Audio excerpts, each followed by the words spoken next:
The following podcast is brought to you exclusively by the Rad Rob Radio Network.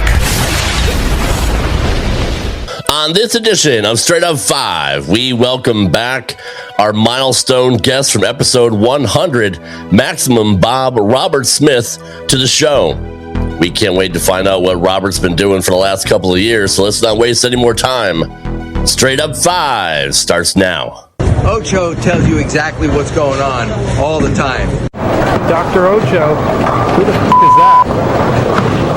This is PBA champion Kyle Troop. Hey y'all, Jacob Ledrup here. Hey guys, Chuck Ritchie here, formerly of Bowl TV. Hey guys, this is Ryan Schaefer of track staff at Valley Bowling Center in Waverly, New York. And you're listening to Straight Up 5. Yo, the boys from Straight Up 5, Rad Rob, Dr. Ocho, and of course, our good friend Mike Val. Doesn't have the best hair in the world.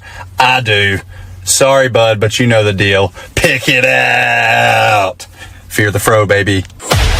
Welcome to Straight Up 5. A hard-hitting, in-depth, cutting-edge look into the world of bowling. This podcast will not only cover all things bowling, but will also give you a raw look into real-life issues. So without further ado, let's introduce you to the hosts of the show. Rad Rob, Rob Francois. Rad Rob, Rob Francois. Dr. Ocho. Dr. Ocho. And our special guest co-host, Mike Val.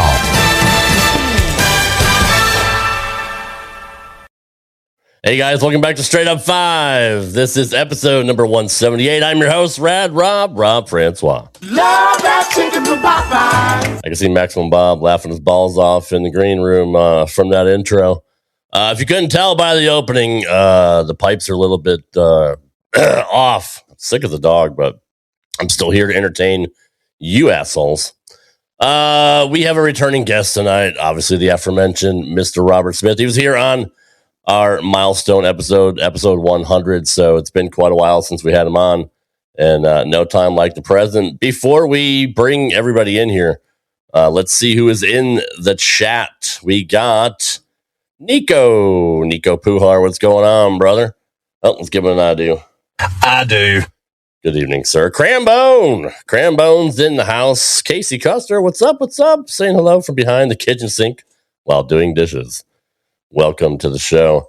Shauna Grant, what's going on? Anybody have any good Thanksgiving stories? I don't know. It's a good question. We may have to get into that. Nico says, ask the doctor why people want Mike Tomlin fired. But he's a horrible coach. That's why. I don't know why he still has a job after the last 10 years.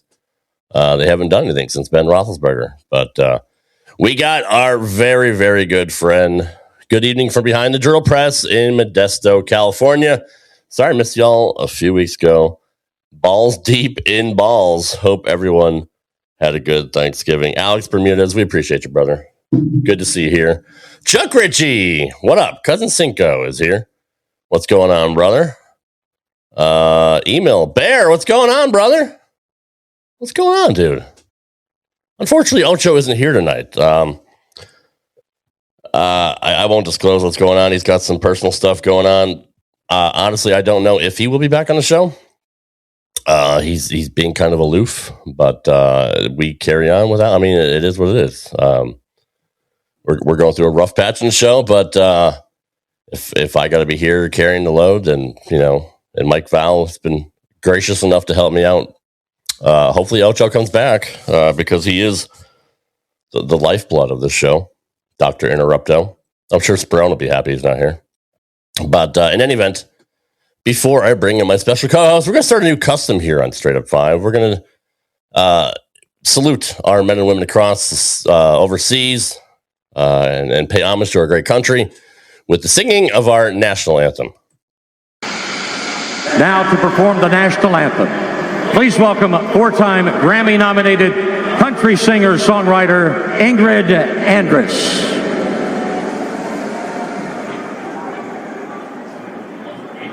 Oh, say, can you see by the dawn's early light what so proudly we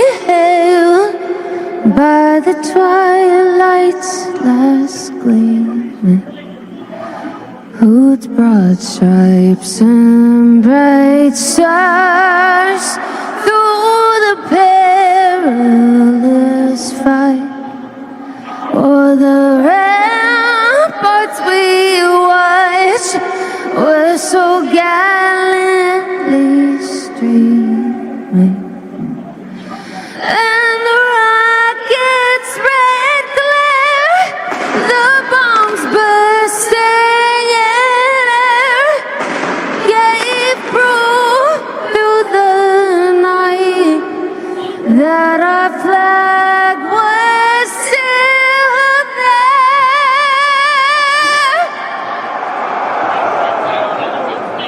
Oh, say does that star-spangled banner yet wave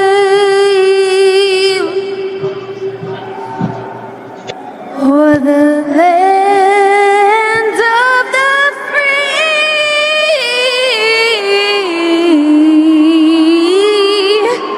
and the home of the brave. Thank you, Ingrid, for the singing of our national anthem. Let's bring in my co-host. He is such a wealth of knowledge when it comes to the sport of bowling. He has an elephant brain and the heart of a whale. That sounded better in my head. I really have to write an intro for him. I mean, usually I just Ocho's so easy. I mean, he's just a jackass. But yeah, he is a very good friend of mine.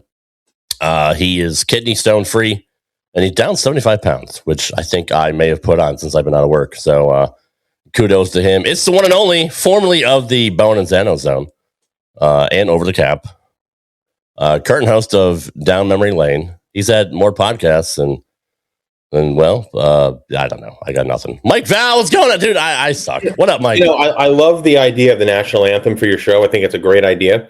But if you really want to do something fun with that, and Bob would probably know this, you got to tune up the 01 Peoria Open. Okay. They did, it was right after 9/11. It was the first tour stop after 9/11. And they had I don't remember her name, but they had a woman. She was a Grammy Award winner that sung the national anthem in Peoria on the telecast. Okay. And you see Brian Himmler at the foul line. He was cringing. This was so bad. The woman butchered it, didn't know the words. Bob would know this, and I'm sure he was at that stop. So that'll be the first question you got to ask Robert when he comes on. All right. I definitely will do that. But yeah, no, that's I just remember I had that clip loaded up from a few years ago, and I'm like, man, it's gold. I just have to keep playing it because she was horrible. She's a Grammy winner too, like 4-time Grammy winning country singer. I'm like, I have no idea who that chick was. She was horrible. Oh, that's it. Coco Taylor. That was Nico just said that. Coco Taylor was the woman's name. Nico, our resident statistician. Good job, Nico. Oh, she was terrible. I knew he'd be on that. I'll have to look that up. I'll definitely look it up for next week. I'm probably going to find like the worst sung anthems and just have that be the gimmick for every week. So in any event, let's bring in a very special guest. Formerly, he has been on Hammer staff for the last couple of years and killing it in the pro shop world. And we love having him on, and it's been quite a while. So let's not waste any more time. Maximum Bob, Robert Smith, what's going on, brother? Big Rob, what's going on? How you doing, Mr. Valenzano? How are you? What's up, Robert? Just living the dream, sitting in the shop waiting for League to start up, just like 2 years ago when you brought me on. So, yeah. Yeah, 2 years. 2 years ago, you were on, and you shot 300 afterwards. So hopefully the same thing happens. I actually had to catch you guys short because practice was starting. So, yes. But we'll see if we can do it again, or at least shoot 190. If I get to 190, I'll be happy. I was going to say, if you don't shoot 300, just shoot the worst you could ever shoot and just blame it on us. No, that'd be pretty impressive. I do remember shooting a .04 against Mika one time. So, yeah. Oh, that's rough. Yeah, with 220s flanked all the way around it. So, yes. So, well, you look good, brother. You're going to be 52 here in another month or so. So you look really Thanks good. for bringing that up. I appreciate it. But yes, thank you. I'm 49. I'll be 50 in May. I didn't realize we were that close in age. I thought you were much older than me, but you're not. Wow. I don't even know where to take that one. My gosh. We don't pull any punches here on Straight Up 5, damn it. Oh, jeez. So. No, I tell you what, you know what year was the longest one? Was the 49th year. Because you're sitting there just counting for 50, and it's like it's never getting here. And then 50 hits, and then 51 showed up right after. And it's like, okay, what happened with the 49 gigs? So, no shit, right? Enjoy the torture on 49, because once you get to 50, you're not even going to remember that year. So you'll be good. It's all downhill from there. But, Mike, how old are you, buddy? I'll be 43 a week after Bob's birthday. Oh, you're just a young pup. Robert's he's a week before me. So, yeah. Fucking Sperone. You look like you're 60. Thanks, dude. I appreciate that. Love that chicken from Popeye. I'm full of chicken grease. That's what keeps me going. So I don't have any blood, just chicken grease. Well, you look good anyway, man, for 51. So what have you been doing? I appreciate it. Thank you. Yeah. Rascal. Before anything, were you there when that woman butchered the national anthem in Peoria? Oh, I remember it was. I'm glad you said Coco Taylor, because in the back of my head, I'm thinking Gladys Knight. And I'm like, there's no way Gladys Knight there's no probably way. want to do that to butcher it like the way. Yeah, no. But Coco Taylor, yes, I remember that. Chief's face was priceless when that happened. I think none of us could see past 2 inches past our face when it was going on, because the noise and everything was just killing us. So yeah, it was not the best by any stretch. Yeah, no, Gladys Knight would have done better. Mike knows. She's saying. Oh yeah, I mean, I'm glad. America the Beautiful, WrestleMania 2. If you were asking me, I might have said that, and that would have been horrible. So yeah. Well, anyway, so what have you been doing the last couple of years, man? Since we last saw you. Kind of the same stuff. Just pro shop. Living out here in the Southwest Elbow in California, and popping up here and there with Hammer, of course, as everybody's been seeing lately.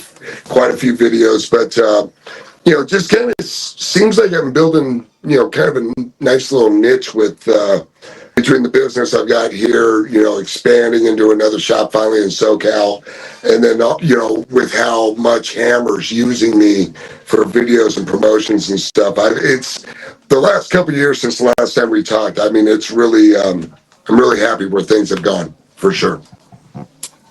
He's the face of the Hammer. He is. Yeah. There's my purple. I love that. Yeah. And you got the new shirt on there, man. I like it. Yes, I identify as 78D. If as you can see which side of the fence I lean on with the urethane story, I think the whole thing is just a bunch of crap and just people just grasping at straws. I don't know what they're doing, but anyways, so this is one of my favorite shirts now.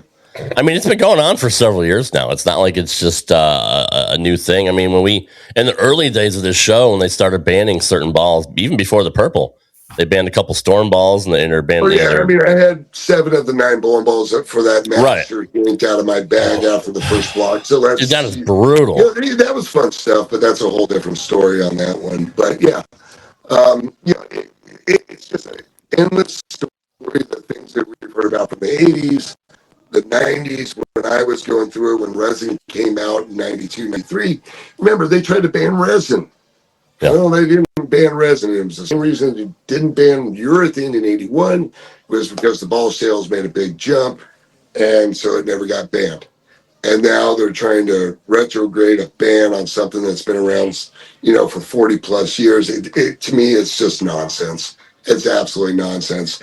They say it's a crutch to the bowling game. Well, if it's a crutch, then I'm kind of screwed, because I guess I got shortchanged because resin didn't come out till I was 18. So, so I mean, my end of the deal is this: everybody pick up a ball, go play. If you're smart enough to figure out what ball to throw and where to throw it, God bless you. I mean, there's so much out there now compared to, back when you were on tour. I mean, you didn't have a ball release every month. I mean, now you got 3 or 4 balls every month. I mean, if you really go back to the original resin releases with weight blocks and stuff, they didn't give us RGs and diffs. They just said, this ball hooks this much. And, we had no numbers. We had no idea what we were even drilling into half the time. So, from where they used to be with the game to where they are now with all the information, it's just night and day. It's night and day. It's not really a crutch. I hate to say it. No, it's not a crutch. It's not a crutch. You either learn to play with it or stay the hell away from it. Whatever you want to deem as the carry down. To me, it just seems like a few sour grapes, didn't like it because it screwed their lineup instead of just kind of, watching what was going on, saying, okay, how do I manipulate that spot or just get away from it? And, what's easier to do, figure it out or complain? It's great when people say urethane ball in the rack and they just lose their mind. Oh, they just lose their mind. I mean, I love it. I got a guy out here that I bowl league with, and when I bowl against him, he throws nothing but a pitch purple, right? And he'll play third arrow to 10 board on the breakpoint. So he's dead up the oil. I'll go run out with my Captain America ball, 16-pound visible, and I'll go play the gutter and just stay away from him. And I bowl just fine. So, be what you want. I mean, do you think Jesper wants to throw urethane all the time with his rev rate? No, he has to because of how much oil they put down. Like he doesn't. Oh God, I mean, he doesn't have a choice. Yeah, I mean, if he could wall the lanes up and give him more entry angle, good God, he'd average 280 on everything. Right. It's not like all the pros want to use urethane. They got to use whatever shot they get. I mean, whatever gets the job done. It's not their fault. You don't see it that much on the 50 tour, though. I mean, when we were in Florida with Bob last year, you don't really see it out there very much, right? You really with the senior tour, they're so much straighter. I think when you start dealing with that much early hook, the ball will do one of two things with that little bit of rev rate. It'll face up and just go, and then of course they'll move left or in, just to make sure my lefties are happy. And then, throw the ball outward with a little rev rate, but the ball is hooking so early that when it does face up from that angle change, it's DOA. It's not going to turn the corner. So that's probably half the reason why you don't see it as much on the senior tour as you would with kids. Even though I threw urethane quite a bit on the senior, but that was just because I had to figure out a way to stay to the right with all those guys. So, yeah. I'm glad you brought that up because, we were so excited. I think when you were on, I think you were about to join the PBA 50 tour last time you were here. I don't think you had I think you had just turned 50 possibly. I don't remember how many weeks ago it was because we've taken some more time off in between. But and what happened last couple seasons? You know what? I think what ended up happening was I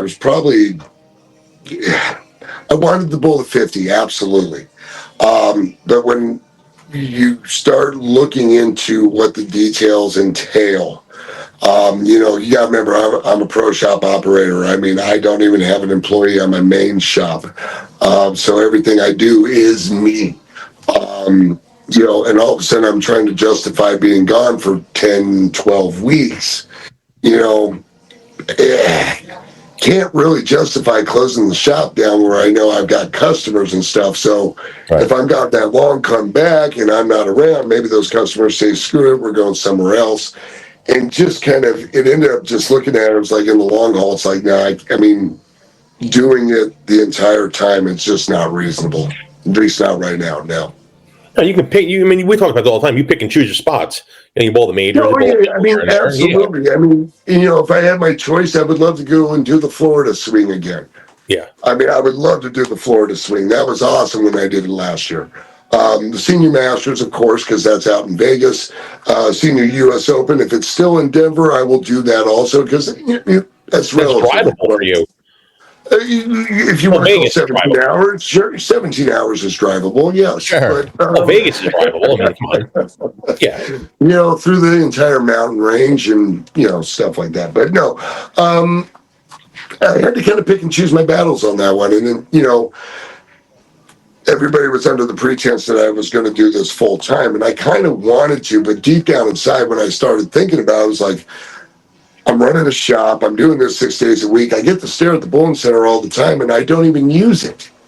The only time I use it for is league. Well, is league practice or just having fun. I mean, I'm not putting any time in. So it just didn't make sense. So, next year with this coming up, I've got a different change of plans on what I'm going to do with my schedule. So I'll do the senior majors to what I can do on my ability, but I'm also going to definitely take my U.S. Open spot back, which was just given back to us.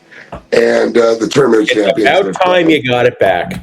Yes. Yeah, they took it away for a few years, and I'm not going to question why they did it or anything. I'm just glad I got it back. So when they send out the entry forms for me to sign up, I'm taking it. So I'll be in India. I'll be in India. And rightfully so. You win it, you have a lifetime exemption. Bottom line, we talk about this all the time. No ifs, ands, or buts. Yeah, you can only do with what they choose to give you, of course. But you'd like to think that there's some value in winning a particular major, be it a TSC or a Masters, a U.S. Open, whatever it may be. But there's only one person gets to win that tournament a year. I mean, only one. So I mean, there should be something to it. I mean, because based on the past year's rules, you understand Mika wouldn't be able to bowl. Bob Learn.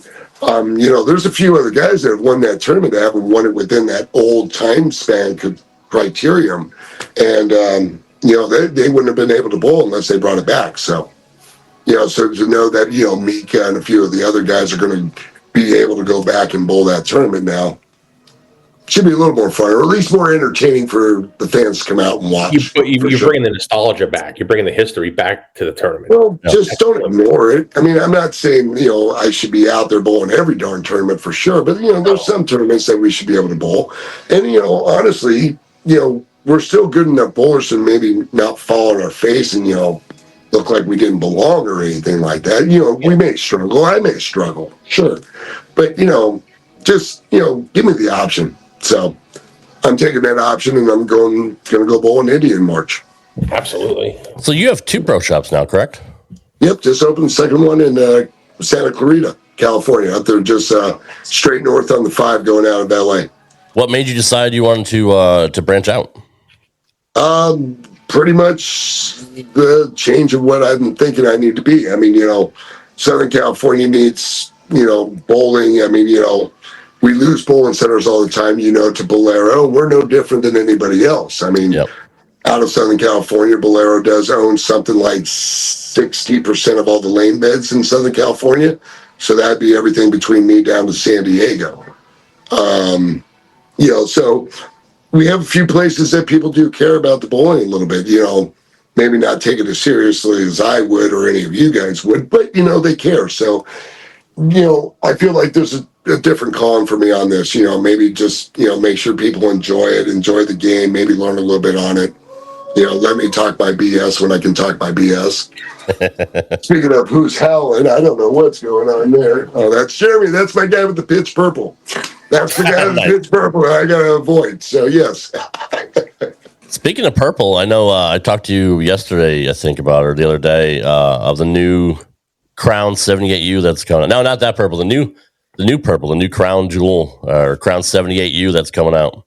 Crown 78U. We saw a little bit of that with the seminars I did about I think a month, 6 weeks ago with Brunswick and Cook's distributorship out here.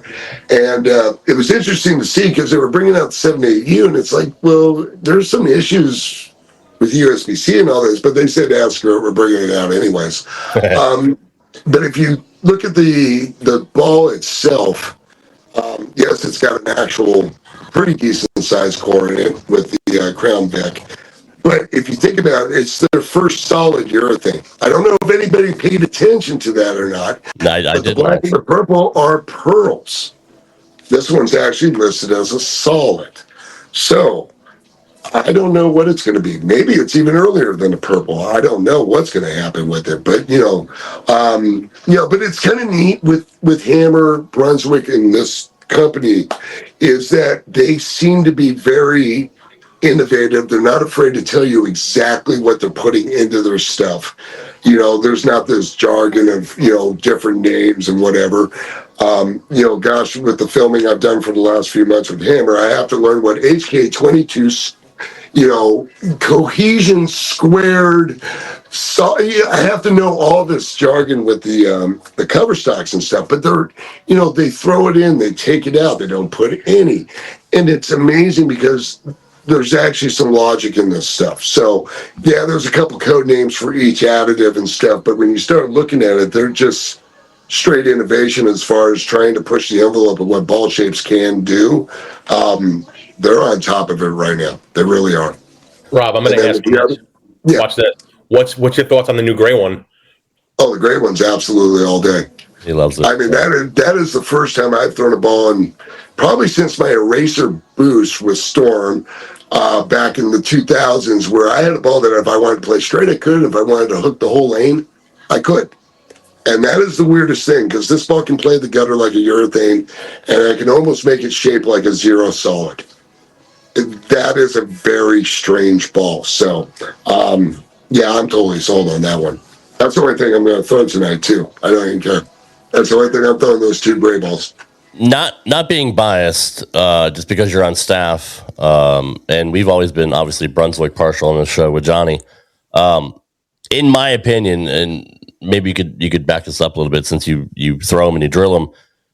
Do you think Brunswick and Hammer and the brands of Brunswick have kind of stepped up and have overcome, Storm when it comes to just their quality equipment?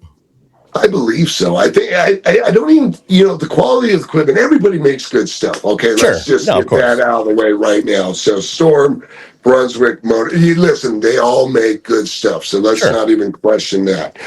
But when you start talking about what they're offering or presenting to the customer base, Hammer's their main one. So when Hammer comes out, they're probably going to be very performant.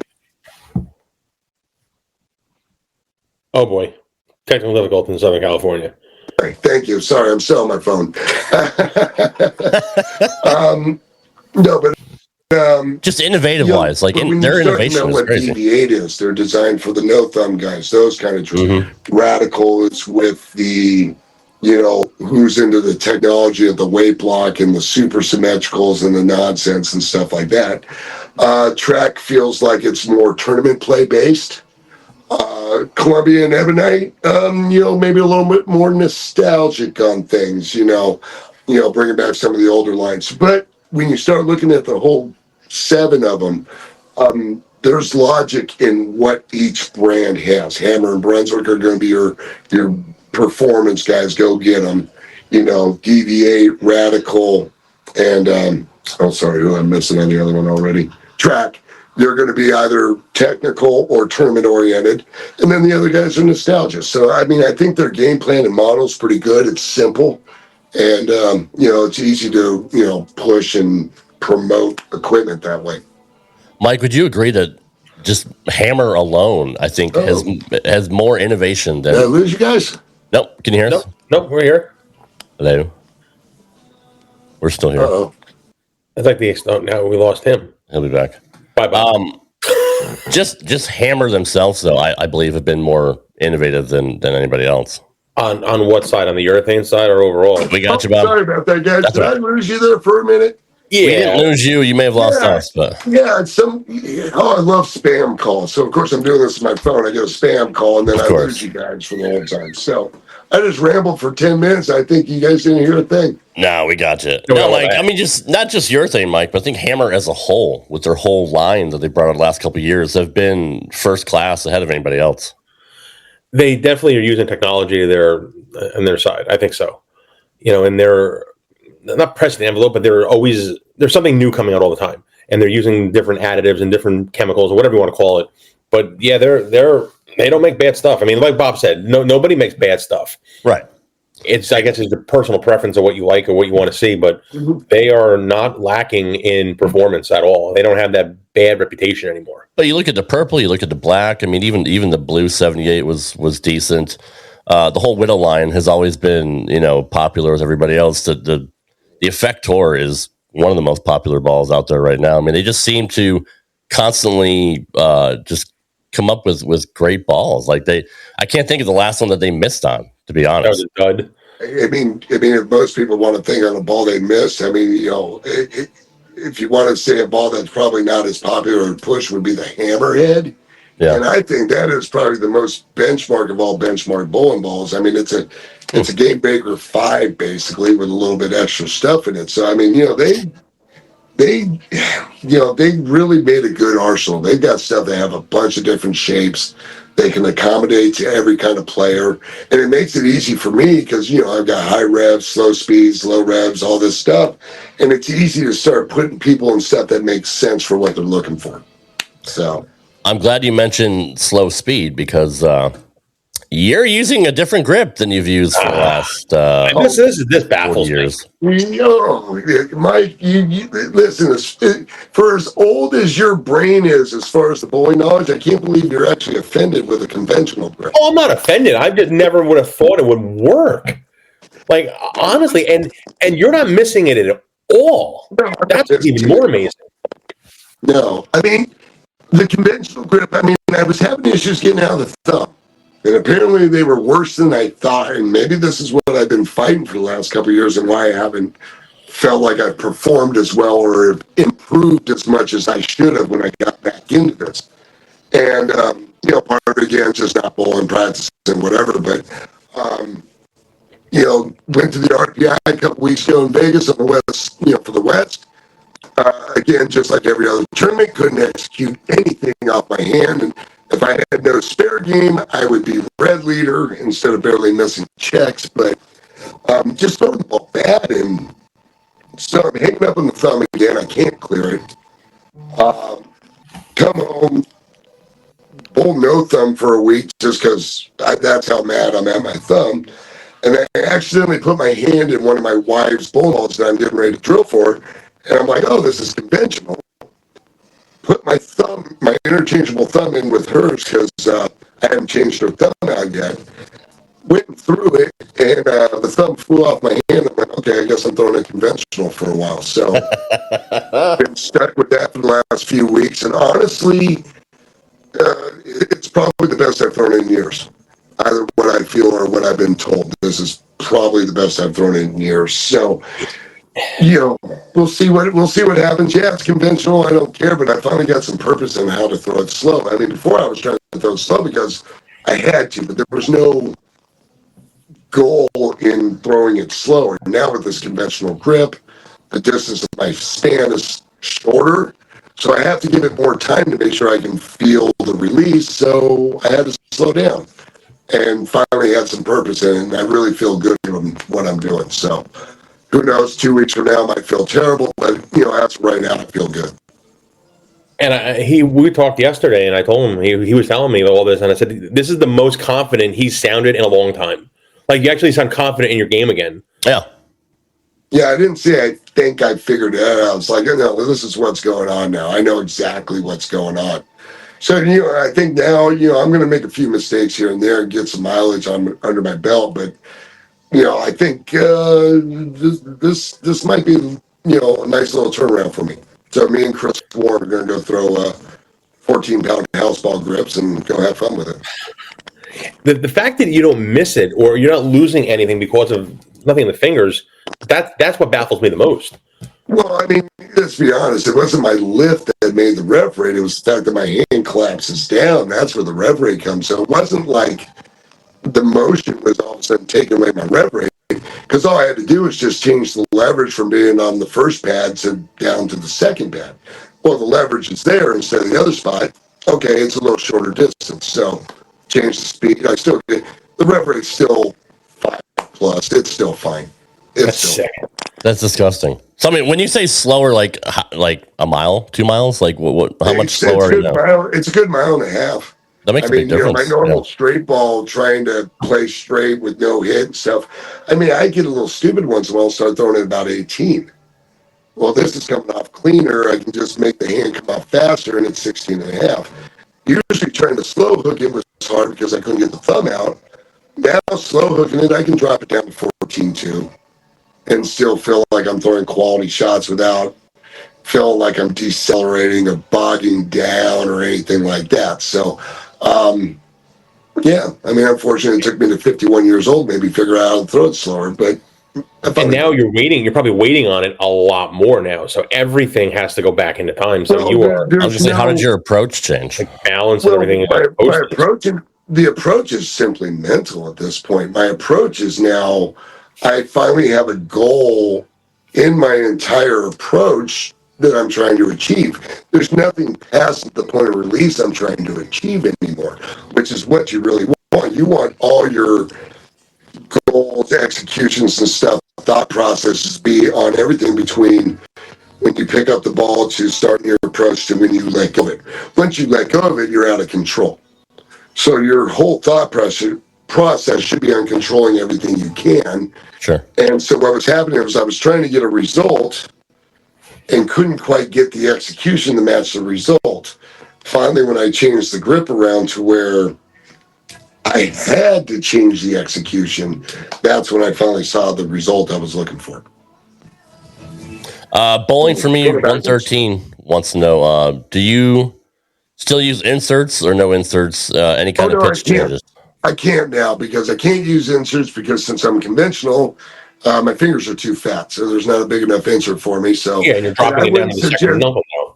Yeah, and I wouldn't suggest inserts for anybody doing a conventional grip. If anybody's listening, don't suggest it. I'm not saying no, but would not suggest it.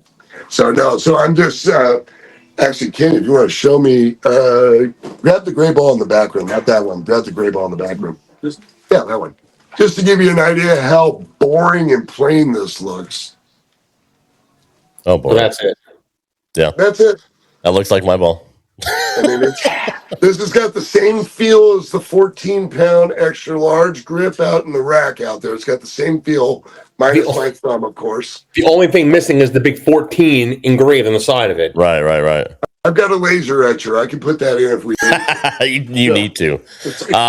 Brunsational wants to know, Maximum Bob, how was your big Swiss tournament this past weekend in Dublin? Some pretty star-studded teams there.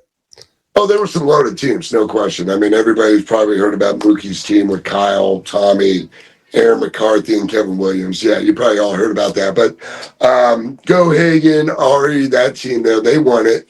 My team was solid, bowled good. I actually threw it pretty well until the last two games. And then I was going to say, you told me your first block. What happened to your second block? I was 180 over for the first six, and then went $170 without with opens in the 9th and 10th both games, the last game. So ouch. That kind of sucked. But I mean, on the whole, I threw it good. It was a fun tournament, a lot of fun tournament. The guys I bowled with, it was almost like an old junior reunion from 35 years ago. So it was fun. That's awesome. Del Picard, what's up, Del? How do you like the Anger Solid? Anger Solid, I like both Angers, and that's just simply because of what the core does. So the core offers one thing and one thing only, it's offering length. Yep. So if you want the Pearl to make sure it goes super long, that's awesome. If you're a little nervous about it, but want a ball that you can maybe shine to get and go further down the lane with still some pop, Anger Solid's a good move. I've got both of them in the bag, actually, that I took up for the Swiss. So, yeah. Good call. Pat Brown says, get ready to throw the Danger Zone 2 and the Danger Zone Ice Pearl, which is funny. We were talking a couple of days ago about what we used to throw back in the day, and I told you I still have my OG Forest Green Quantum and the Teal Rhino Pro, but you said you threw zones back. I was trying to remember the one that I threw, the last zone that I threw, and that was the Sapphire Zone in 1996. Sapphire. The Sapphire Zone in 96. That was the last one I threw, I think. I don't remember. I'm not going to say who, but that Danger Zone made somebody a Hall of Famer. Not going to say who. Oh, stop. We know who you're talking about. Stop it, Mike. Stop. I'm not going to say anybody. I mean, that ball made one particular person. I mean, he was a good Hall of Famer anyway. But made it. And just the sheer abstract of colors and stuff on that ball. I mean, it's so weird. Red, white. I mean, it's just. It's pretty neat. So I should get mine next week. I don't quite got the privilege of everybody else. I guess the Brunswicks early. I get the Hammers early, but not the Brunswicks. So, but I'm waiting for it. I got a U78 and both Dangers coming, so I'm looking forward to drilling those. Do you oval your finger holes or just drill straight in? This one I'm actually keeping sharp and round just because of the fact that I'm so worried about over grabbing the ball and not letting the thumb come out. I'm kind of sticking with just finger holes that don't fit perfectly. So right. They're a 55 with a little bevel and a 53 with a little bevel, and that's it. Chuck Ritchie said it. PB3. No, that's not the one I was. That's not who you were talking about. Who are you Chuck, talking? you just couldn't help yourself, did you, Chuck? You had to mention his name. I mean, it wasn't him. That's not the one. That's not the guy I was thinking of. Well, then you might just say who it is. Then you might as well say it because I mean. Well, I mean, he's also throwing it with his left hand now. Ah, okay. He's throwing with his left hand. Yeah, he converted the lefty. Walter Ray. Yeah. Walter, is he that bored? He messed up his shoulder. He had shoulder surgery. He had shoulder surgery. I think it was rotator cuff or something like that. Something like that. But he's actually throwing pretty decent. And that's just a testament on how good that guy really is. Seriously. Right-handed, one-handed, two-handed. You know the story with him on his horseshoes, right? Oh, yeah. So he's right-handed to left-handed horseshoes. That's incredible. Yeah. It's incredible. Right-handed something like 98%. His left-handed still 93%. Have you ever seen him play, Bob, or no? It's like, yes, he taught me how to throw a horseshoe. Okay. Short, funny story. We're playing golf up in Northern California with the vice grip, the vice inserts. And we're at this one golf course, and they happen to have a horseshoe pit behind the clubhouse. And so we're all checking in, Walter, no, he's down there in the, he's throwing horseshoes. He's throwing horseshoes. It's like, dude. So he's in there, and he's throwing a little bit, and you can kind of see he's getting a little pissed off. And it's like he's throwing them, and he comes back in, he goes, dude, those pits are terrible. The sand's horrible. The horseshoes don't fly right. I'm like, dude, it's a golf course. This is not a farm. Right? It's a golf course. Oh, that's fucking funny. Yeah, so if anybody wonders how much Walter puts horseshoes in bowling at, I'm sure horseshoes is a little higher than bowling with him. Mikey, I've watched him on his YouTube channel. Like, he would live stream his horseshoe matches, and he would talk shit to people playing shoes too. Just like he was in people's heads, just fucking giving them the business like the whole time. I'm like, he's a horrible. Yes, he's ultra competitive. Way more quiet on the bowling lane than he was on the horseshoes. Yeah, I mean, he was way just more quiet with talking shit, just wearing these guys out, like these fucking old seniors, right? I'm like, just wearing these poor fuckers out. Man, it was brutal. I don't think I've ever seen anybody that's hand-eye coordination is as dominant as him in anything. It's ridiculous. Too, because when he showed me how to throw a horseshoe, I'm sitting here trying to throw this thing perfectly straight, trying to get it in.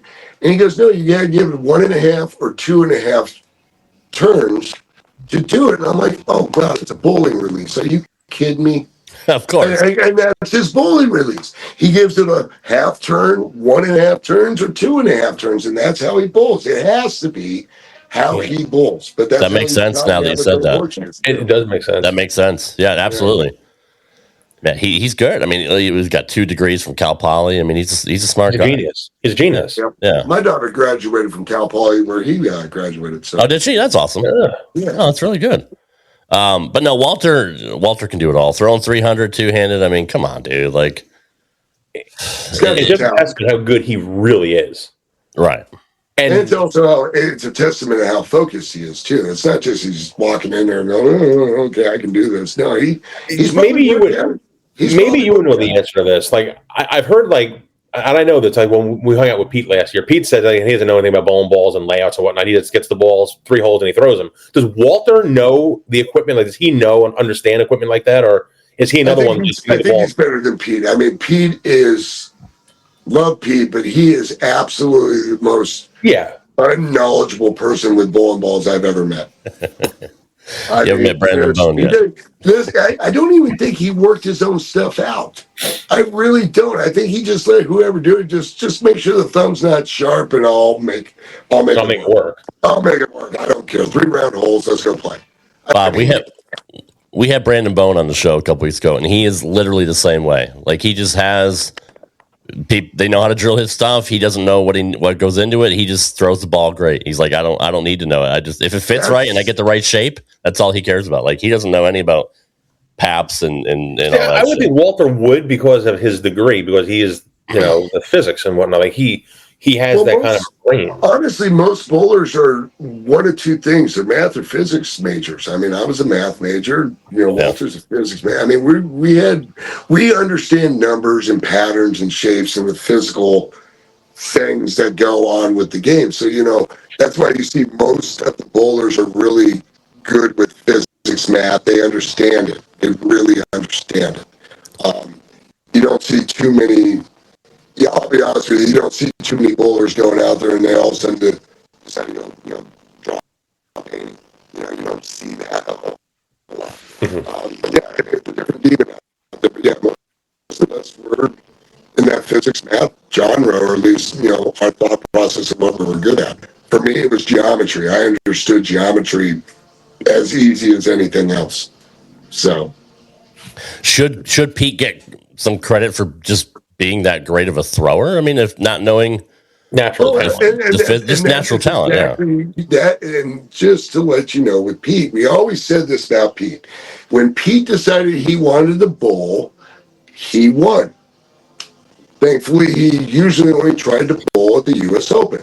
So he left all the other tournaments for us. And then once in a while, he'd just get pissed off and just decide he was going to beat us again. But, when Pete wanted to win, it didn't matter what he was throwing. He'd just throw it.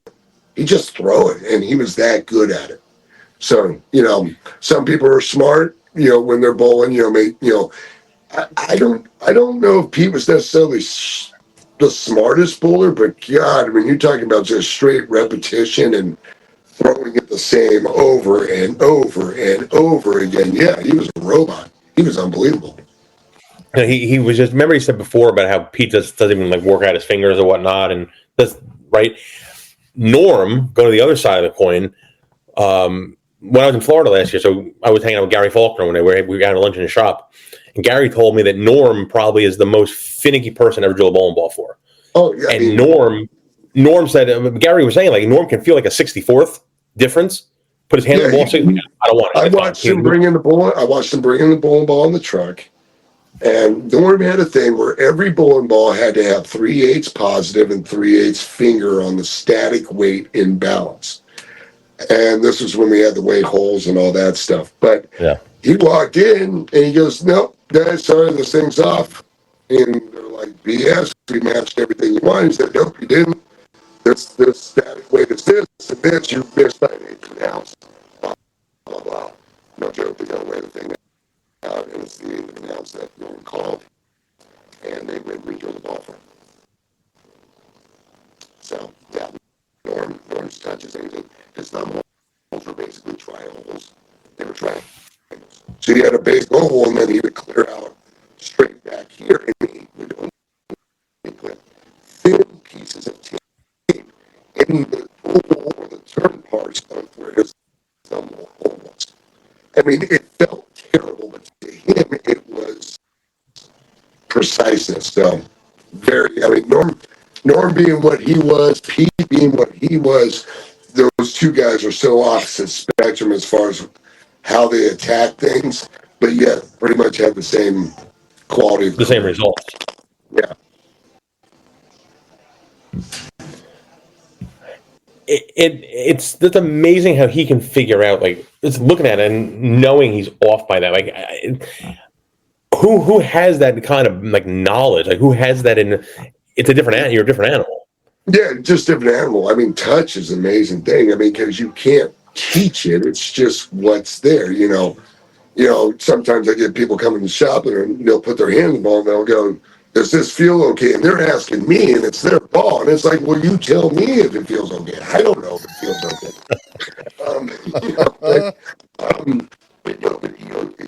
It's just everybody's a little different. I can't. We're losing him here, Rob. Hey, your signal's kind of breaking up, Bob. If you could, is that better? That's better. Okay. I don't know why it's that. I got the microphone on there. Maybe I'm too far away. But yeah. I mean, touch is a weird thing. Everybody's unique and different as far as that goes, for sure. I heard one of the shows I did with Billy Hall. He said the worst one he ever saw doing a bowling ball, the work one out was Amleto. And I believe he said Amleto's fingers looked like toilet bowls.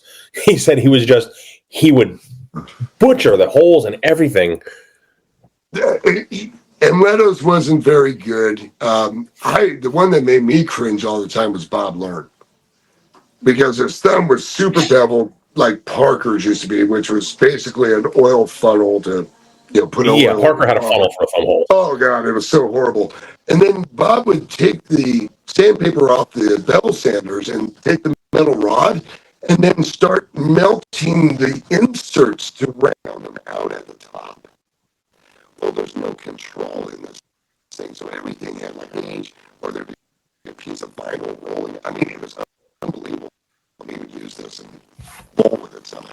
I mean, like, Bob learned watching him angle bowling ball. That was scary. That was absolutely scary. I would have loved to know what he said there, Rob. Yeah, your audio is breaking. Your video's good, but your audio. Can you, Rob? Can you like bring him back? Can you jump? Can you jump in and out, Bob, and see if that changes? I know we don't have much time left, but is that better? Yes. That is okay. I took my microphone off. Apparently, my microphone's not helping anymore. Okay, that is 1,000 times better. Anyway, sorry about that. I should have just used the phone. My bad. All right. Anyway, no, we heard what you said about Bob Learn. I just can't imagine how that feels comfortable. Like, I mean, everybody's different, but damn, that's just weird. Yeah, some people wanted sharp edges. I mean, Paul Renteria back in the day, he would round his thumb out with a paper towel. I mean, he literally just rounded out with a paper towel and go, that's enough bevel. That's good. Boss was like that too. Yeah. So how and why, I have no idea. No idea. So what are you looking forward to coming up here the next year? What are your plans? Well, I've re-signed with Hammer. I've re-signed with I Am Bowling. Waiting to hear from Vice, but I'm assuming I'll be back with them. So looking forward to that. Next year, definitely a little different demon as far as the tournaments I'm going to plan on bowling. As you've heard, I'm definitely going to plan on bowling the U.S. Open. Going to plan on bowling the TOC. We'll see about the regular Masters, but with the senior side, it'll probably mainly be the majors and maybe the World Series in Michigan. When they bring that back, those will probably be the ones I'm going to do. Again, not planning on bowling full time again. Just don't have the time for it for sure. But still, try to bowl a little bit, this and that. Still work on the game the best I can, just at a much different pace than what I'm used to. But hopefully at some point, might surprise myself. Actually, feel like I know what I'm doing and go scare some people again. But right now, different priority. Bowling's for fun. I'm not worried. It's not life or death if I bowl good or bad anymore. So that's nice to know. You don't pay the mortgage on a bowling ball anymore. Right, yeah. No, I just blow a few bucks for no reason sometimes when I'm bowling. But otherwise, yeah, it's not a bad thing. So, not a bad thing. Chuck says PBA 50 WSOB is in Indiana this year. Okay, Michigan, Indiana. It's somewhere, of course, not on the West Coast. So, yeah, we're fine. We're fine. Good. I can go to Indiana twice this year. That sounds amazing. Amazing. God. Is there any new guys coming that are turning 50 this year? Like any big names that are crossing the bridge to the senior tour? Or no, that you know of? I know like Gardy was the big one last year. Yeah, I haven't really been paying attention. I'll be honest with you. Yeah. I would say the one I'd be scared about is when Tommy Jones becomes 50. Then he's pretty close, right? He's got to be, right? Yeah. I think I want to say he's 5 years younger than me. I want to say he's 5 years. So it's like 46, 47, somewhere in there. So he's getting. Once that happens, I'm definitely going to have a sit down with myself, think about life, and go, do I really want to do this? So. I mean, he kind of has to do that now with JJ fucking winning everything, right? Oh, JJ is a robot. He is, literally. And, but he put the time in. He looks amazing. I mean, absolutely. He looks as good as he's ever looked, and that includes 20 years ago when he was still whooping most of us. So yeah. Let me ask you this: if JJ would have bowled on the tour full time on the national tour, how much success would he have had if he bowled on the national tour? I think he would have had some. I think he would have won a few. With our era, my era, back in the day, whatever you want to call it, there was a lot there was a lot more difference in the way people threw the bowling balls than there is now that are winning. I mean, you could throw it like me, you could throw it like Norm, you could throw it like Walter, you could throw it like Couch, Parker. I mean, there were a lot of different ways to throw the ball, and everybody scored at different rates and paces. So I would assume JJ, he had a trick. You know, he softer speed with a little bit of a miss hit. You know, there were people that had tricks like that too. I mean, Pat Healy comes to mind as somebody with that kind of ball roll where it's heavy, but it doesn't look like it's trying to roll early. So yeah, I mean, I would assume JJ would have won a few times for sure. As dominant as he is with the seniors right now, no way. No. Nobody could dominate out there during our era. I mean, think about that. I mean, my era, when I bowled in between 98 and 08, did anybody win more than 3? Maybe just Belmo. I mean, when did Belmo come? Belmo, that was after me. That was after him. Okay, all right. Yeah. I mean, you know, so it took a totally different monster than what was being thrown before. It's almost like Roth. You know, Roth was probably the last time since Belmo where somebody just walked out there and just said, "Okay, I'm gonna win 30% of your tournaments this year. I hope you like it." Yeah, seriously. Yeah. Yeah. But you know, and Roth was a game changer. You know, Belmo was a game changer. JJ's just like, he's a genius. Like I think he's probably the smartest man in the industry. He is an absolute genius. He really is. I mean, you know the rule with this game. This game likes smart bowlers. It really does like smart bowlers. So, yeah. Oh, come on. You have plenty of success. And don't count yourself. I got enough smarts to fool the crowd. Don't kill yourself. But, I mean, you know. I'm just busting your balls. Yeah, no, but you know, it's, you know, the era is different. I mean, you watch the guys that bowl now. I mean, the majority of them all look the same in one way, shape, or form. And they do the same. They do the same thing. Yeah, and the ball looks the same, and the rev rates. And I mean, there wasn't that variety. True. There just wasn't the variety that we saw back. You know, part of it I think is, a lot of it's the playing environment. They've got so much oil on the lane that the only way you can make it dig is if you've got some ridiculous rev rate. You know, my era, there was friction on the lane all the time, every time. There was always somewhere to throw it. I never threw a 500 grit bowling ball on tour. Not once. No. You told me once that, I think you told me Ozio taught you how to play the dry, and you never knew how to do that until he taught you that, right? Was that? Oh, yeah. I mean, you know, you grow up bowling on league shots, most league shot bowlers, or, you know, the softer patterns, you play the oil and then the dry is your mistake. Yeah. Well, on tour, you play the oil. That doesn't mean anything because you could be still hitting dry and nonsense. So Ozio finally got tired of me shooting 180s in the Cashers round in the U.S. Open in 1995, 96. And he goes, "What are you doing, Rob?" He goes, I go, "I'm playing the gutter. I'm playing what you guys are." He goes, No. He goes, "Are you playing the oil or are you playing the dry?"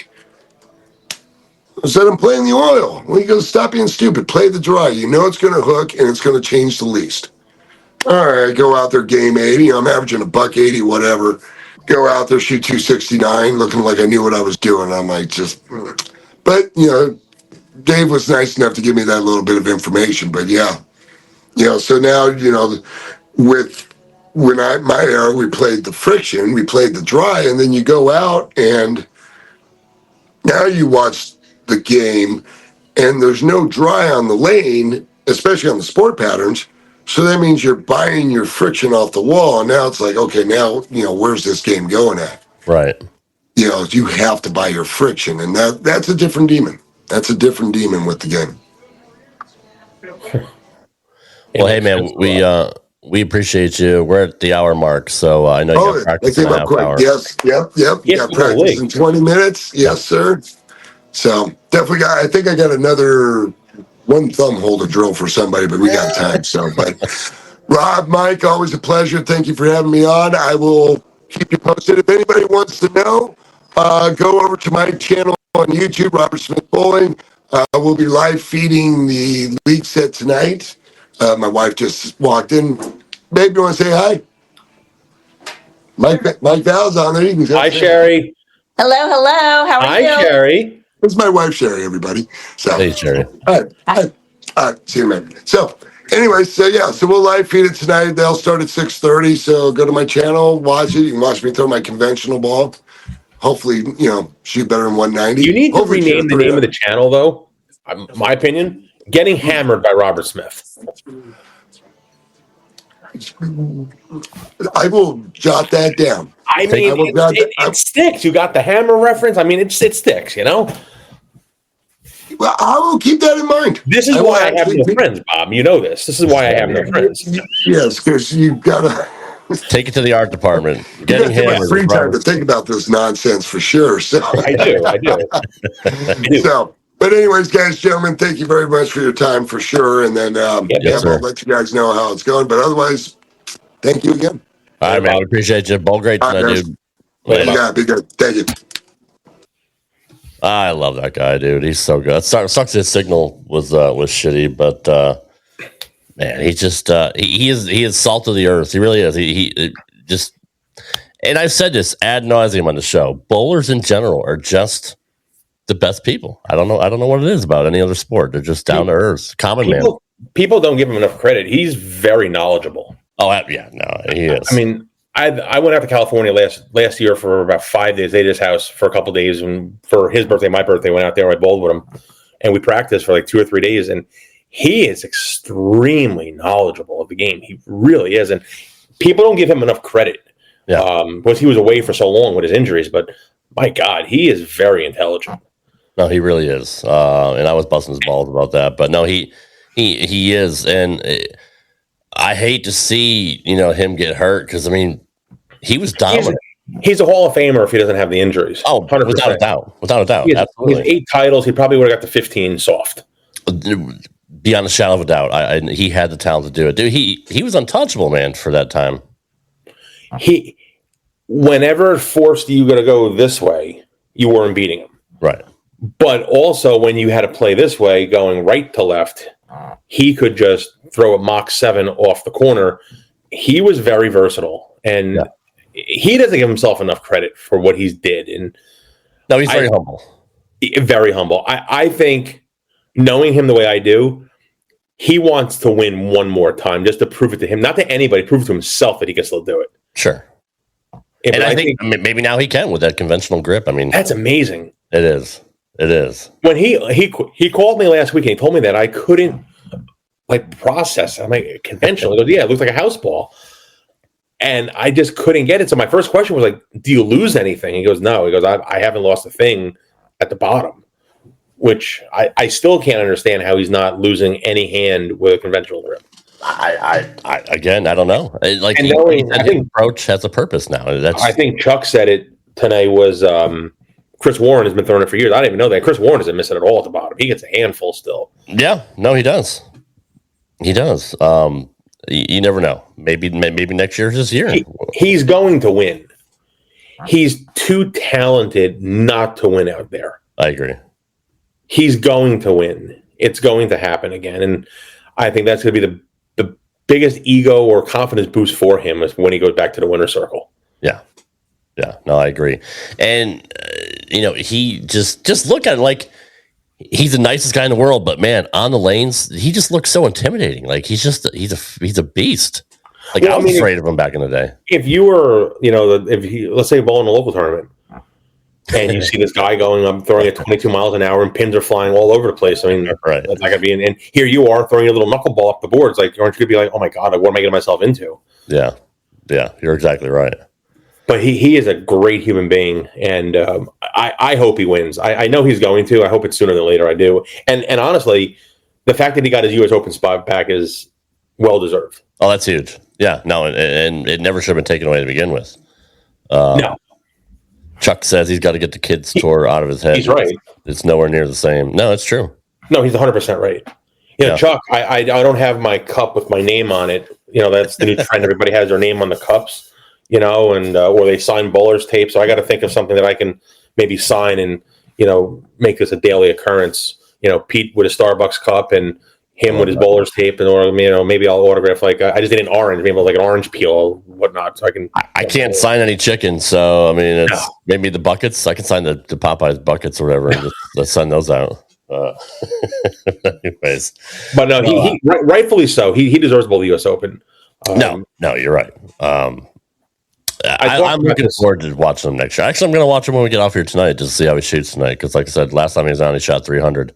Yeah, and he had told me that the videos that are coming out now that he just did with Billy, they were done months ago. So that was pre-conventional. Wow. He was at Brunswick about a week and a half ago, the week before Thanksgiving. Yeah. And he called me from out there. So the ones he filmed there for the new stuff coming out in the beginning of the new year is all his conventional stuff. Oh, okay. So I haven't seen him throw it, but he swears like he's posting shots. His spare game is good. He's not missing anything at the bottom anymore. He's clean. I can't wait to see it. I really can't. Can you imagine if that's all he needed to just get that to click and now he's just going to like fucking dominate everybody? Like, that's possible. It's very possible. I mean, look, the senior tour is too talented. It really is. Yeah, I was going to say, let's not mince words. Like, JJ's great, but I mean, there's still the best of the best from the previous generation is still on the PBA 50 tour right now. I mean, you got Parker still, you got Couch, you got Pete Bowles every now and then. Troy Lynn will hopefully have a bounce back here. Lenny Borsch. I mean, you got a bunch of these guys. And there's another guy, Tom Adcock's another guy. There's a lot of names, and Adcock, I think, is probably the best example, and maybe Chuck will agree with this, that he's not a household name. But my God, can that guy play? Yeah. Lenny Borsch is another one. There's a lot of guys that people don't know, like, have that Parker reference or the Barnes name, right? Yeah. Well, I mean, there are some guys out there that are just hell of a bowlers. They really are. Even Doherty did okay his rookie year. So I mean, he won a major, didn't he? He won one of the majors last year, didn't he? Yeah, I believe so. Jordan Katz says he made very good shots this past weekend at the Swiss. Great seeing him throwing the ball again. Yeah, I mean, he had a blast. Like you said, even though he just got to bowl with his friends he's been bowling with since junior league. So yeah, he wasn't out there to dominate. He was just out there to have fun. But and it's good because, like he said, he doesn't have to pay the bills bowling anymore, which is great. Like to be in a position of success for his pro shops and all that, and the Hammer deal and all the other stuff. Like you got to admit, dude, Hammer giving him that kind of treatment for not being relevant in the last 15 years or so. I mean, that shows a lot of they took a chance on him. Yeah, and they kind of took a chance on him, right? I mean, they did, and I think by the Hammer deal or whatever you want to call it that he has, it made him relevant again. Yes. I think it was like the big arrival of Robert's coming back. And I don't even think you know this. So when he bowled the stops in Florida last year, so he stayed with me in the Villages. That was the first stop. So that was his first national 50 stop was the Villages, and he stayed with us that week. So I watched every ball he threw that week, and I'm not gonna lie to you, it was not pretty. It was not. And the funny story is, he was having 2 cases of bowling ball shipped to my house. They didn't get there until Monday afternoon. Oh, so something got lost at UPS, whatever it was. So he had no balls. He had like 2 or 3 balls that he drilled. So he was completely like running around like a chicken without a head on, basically. But it wasn't pretty. Yeah. Now I think he saw what's out there. He knows what's out there now, and he's worked on his game a little bit. Watch out. Well, we're looking forward to it, and yeah, hopefully he bowls well tonight. I'm going to go watch him as soon as we get off here because I haven't seen him throw that grip yet either. So I'm actually looking forward to seeing what it looks like because I'm used to the old Maximum Bob. That's what we're all used to. But Rakowski's another one. That's another one, Rakowski. Yeah. Yes. There's a lot of names that, like I said, aren't the household names that are just really good bowlers out there. Like Troy. I mean, look at when Troy first got on there and won Rookie of the Year, Rookie of the Year. And they won Player of the Year. Player of the Year. He's a guy that was just a local legend for years. Like Mike Lichtenstein could have been that guy too if he went on tour. He was just that good, that talented. There's so many guys around the country that you wouldn't normally know about. I'll probably open up a can of worms when I say this one. So I will argue this with anybody. Everybody says like who's the Mount Rushmore of the 5 and who's the best 5 and whatnot. So if you ask me who my 5 best left-handed players ever to throw a bowling ball were Earl, Parker, Albee, Couch. Michael Lichstein is the fifth. Yeah, I will argue that. I will argue. I've known him my whole life, so I can't argue with that. But no, he was he never bowled on tour, never won on tour. I understand he never did that. Yeah, I will argue that with anybody. Yeah. He is as equally as talented, if not more talented than some of the guys that bowled on tour. Absolutely. He would have won if he bowled on tour. He chose not to. He won the roller twice. Amateur stuff. I mean, he's a god. He's filthy. He's just, he's god tier bowling, and not a lot of people know. People see his approach and they think he's retarded, or they think he's got autism or whatever. Like they're like, "Oh, that guy's fucking weird." He looks like a chicken. People that don't know him and know his success, his release, don't pay attention when he does leading up to his release. He's got the smoothest release I've ever seen, still to this day. Yeah, and you know what Parker says this all the time. It doesn't matter what you do to get to the foul line, as long as your last two steps are good, it doesn't matter. And Litch's, and if you look at Litch, his last two steps are unbelievable. And he doesn't grab it, he's smooth, and he can hit the Nat's ass at 50 feet if he has to. Every time. And the nicest human being in the world. Oh, I love him. His dad too. I love Larry's a great his dad too. And Larry will admit that his kid's better than him. And Litch, Mike Litch, he never has a bad word to say about anybody.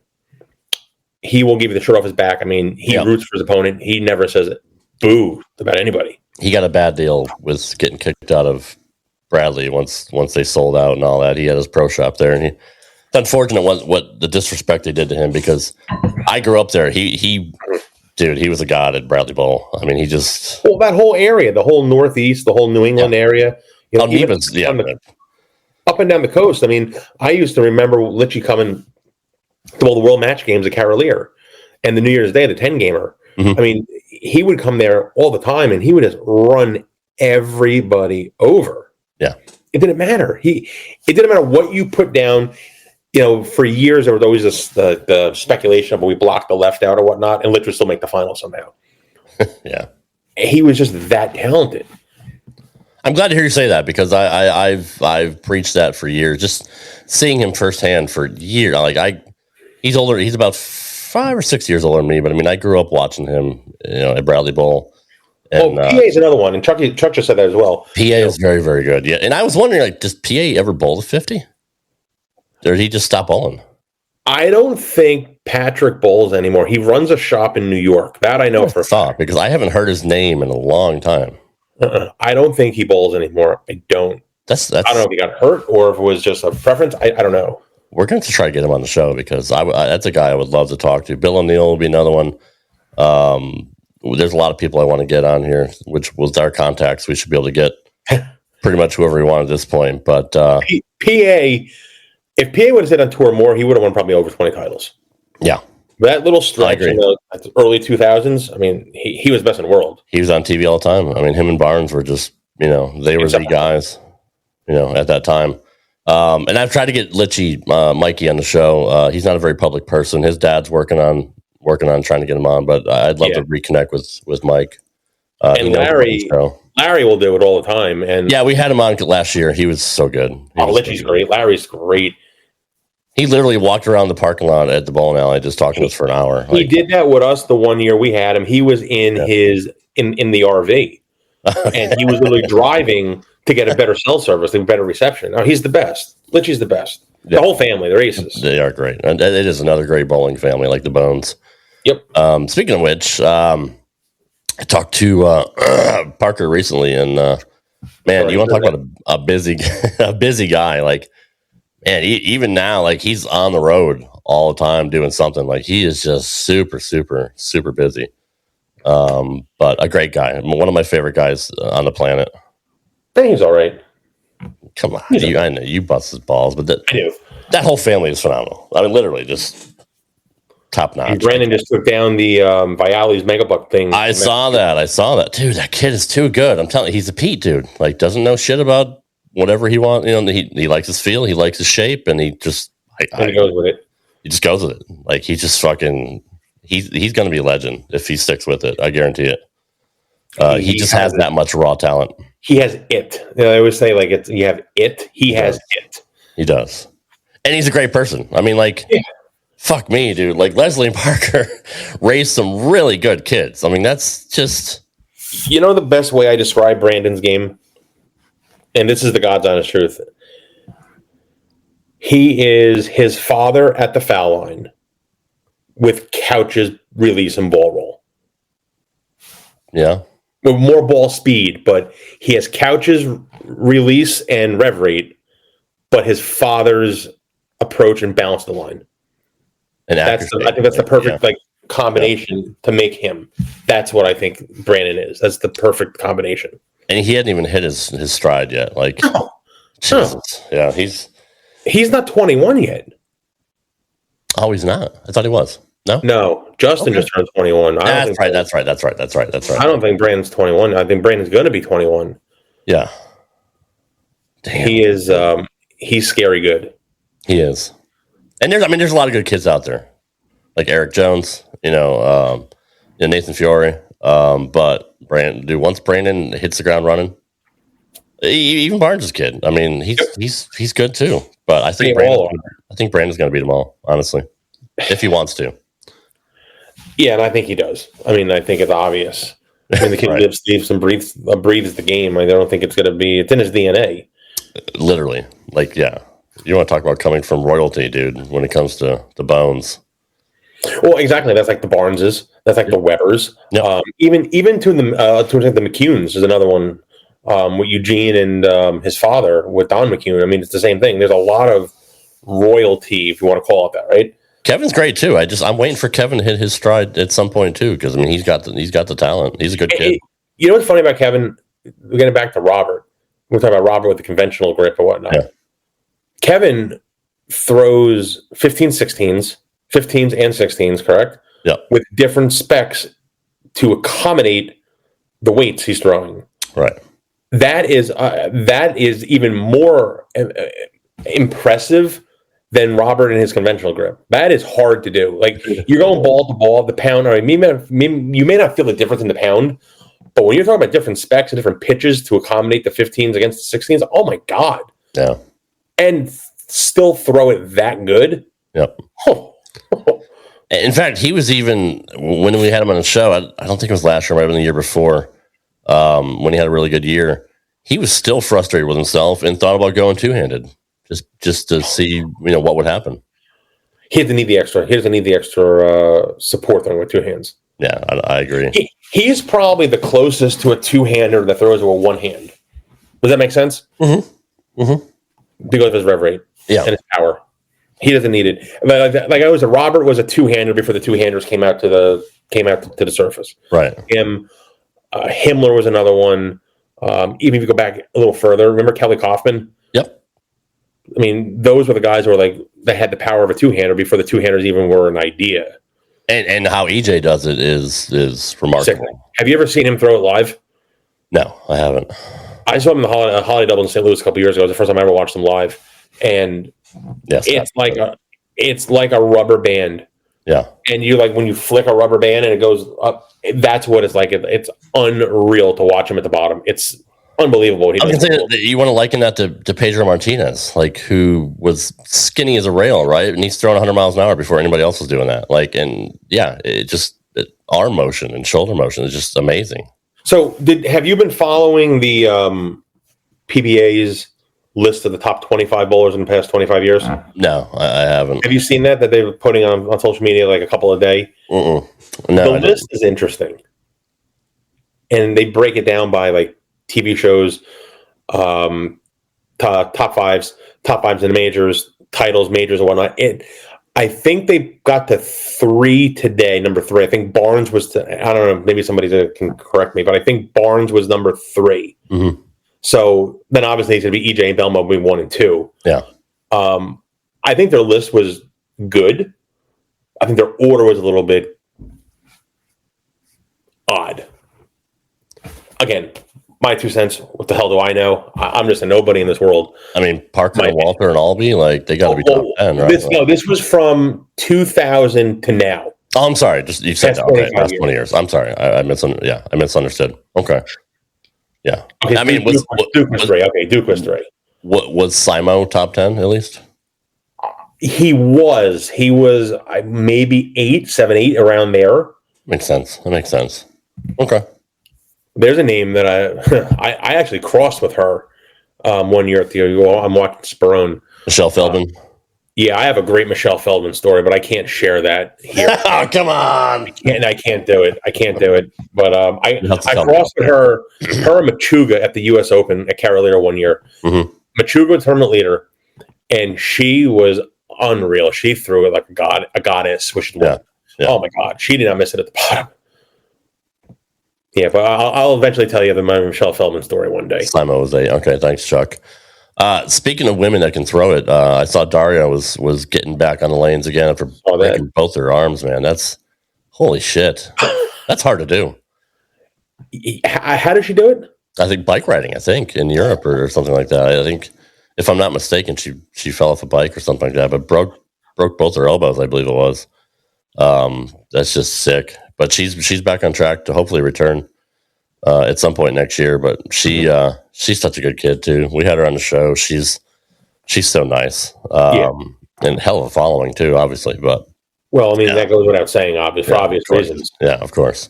Yes, to answer his question, Tommy was in the top 10. I don't think Rash was. I don't think Sean was in the top 10. Tommy Jones definitely was. Sean's one of those tweeners. Like, he had a really good run, but I don't think it was sustained long enough. But obviously he's a Hall of Famer. So, but when you're looking at the best of the best over the last 20 years, it's hard to put them all in the top 10. I mean, you can't. It's impossible. In the past 10 years, you're saying? Or 20, I'm sorry, 20 years. It's hard to do. There's been so many good bowlers. I'm trying to think where I would, in the past 25 years, it would have to be Jason. I think it would be the number one in the past 25 years. Yeah, I do. And I think him and EJ 1-2 are correct. But you're going 25 years, so from 2000, you still had Barnes was relevant. Yep. Mika was relevant. Pete was still very relevant. Norm was still very relevant. Thank you, Nico. Thank you. All right. This guy knows everything, doesn't he? He really does. He does. He's our resident reporter in our South. Is he like more of a bowling nerd than I am? Does he have like as much knowledge as I do? But I'm kind of like a nerd when it comes to this stuff. He posts in our group and in Brooklyn Rob's group too, so he's pretty knowledgeable. He's up to date with everything. Mika in top 10? Was there. Yep, Mika was up there. Again, to me, Belmo, just for the impact that he had on the game and just pure titles that he won, it's hard to not put him at number one.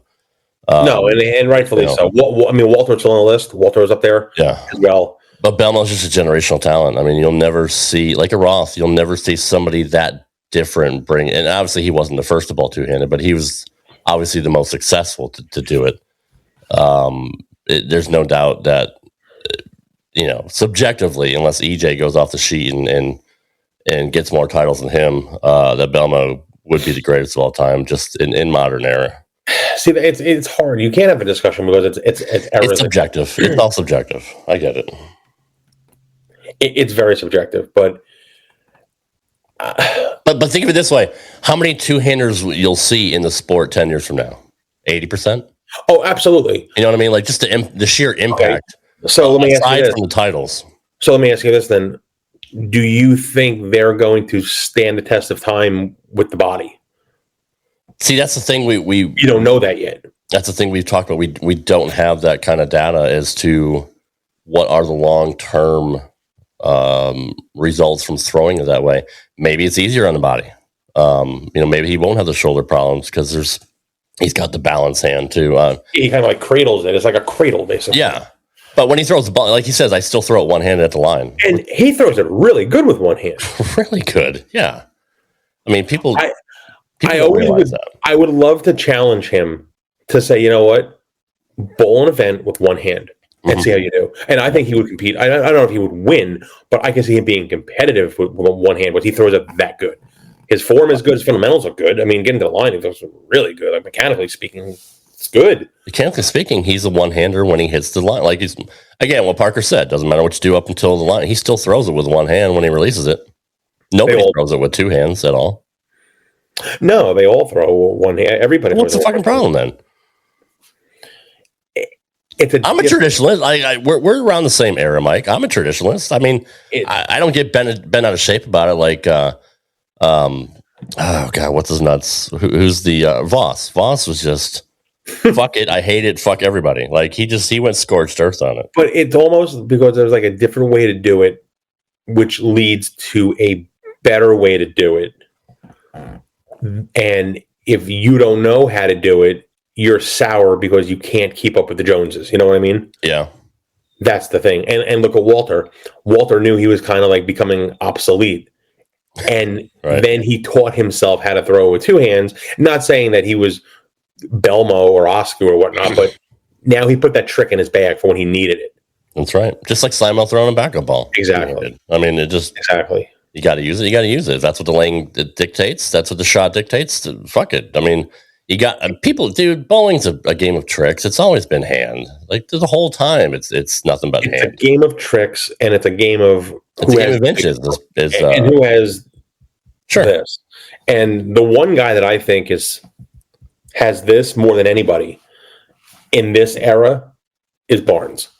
Yeah, I agree.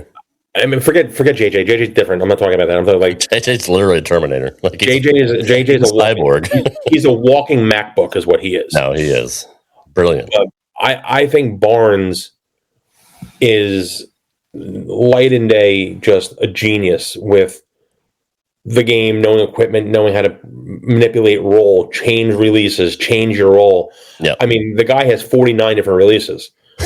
He's unbelievable. But he knows the game. Like if you ever watch Barnes or like any like YouTube stuff from the 90s when he was an amateur, and as like the progression of him going through the years, it's almost like, you know how like you can say like Michael Jordan was built to be a basketball player, sure, and Tiger Woods was bred to be a golfer. Like Chris Barnes was bred to be a bowler, and it's almost like if you built the perfect bowler, knowing the game, physical ability, and whatnot, it would be Barnes. No.